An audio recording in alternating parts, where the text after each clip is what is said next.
আমার নাম অঞ্জন চক্রবর্তী। আমি কোন ক্লাসে পড়ো তুমি? আমি ক্লাস 2 এ পড়ি। আচ্ছা, তুমি আমার ইউটিউব যে ভালো দর্শক, ইউটিউব দেখো, আমার চ্যানেলটা দেখো তুমি? হ্যাঁ, দেখি। আচ্ছা, তুমি বলো তো, প্রথমে তুমি বলো যে ভার্ব কাকে বলে, তুমি বলো। মানে যে ওয়ার্ড দ্বারা কোনো কিছুর হওয়া, থাকা ইত্যাদি বোঝায় তাকে ভার্ব বলে, যেমন আই আর এম।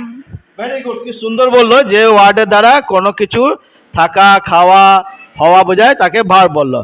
আচ্ছা বেশ, তুমি বলো তোমার নাম কি? আমার নাম জেম হেমব্রম। জয় হেমব্রম। জেম হেমব্রম। জেম হেমব্রম। আচ্ছা, তুমি বলো নাউন কাকে বলে? নাউন যে ওয়ার্ড দ্বারা কোনো কিছু নাম বোঝায় তাকে নাউন বলে, যেমন chair, table, boat. Very good. যে ওয়ার্ডের দ্বারা কোনো কিছু নাম বোঝায় তাকে নাউন বলে, যেমন চেয়ার, টেবিল, সব কিছু। আচ্ছা, এখানকার মধ্যে আর কি দেখতে পাচ্ছ বলো তো? হ্যাঁ, এই যে ফ্যান ঘুরছে, এটাও একটা নাউন, তাই তো? Very good. আচ্ছা, তোমার নাম কি, তুমি বলো? দিব্যেশরা।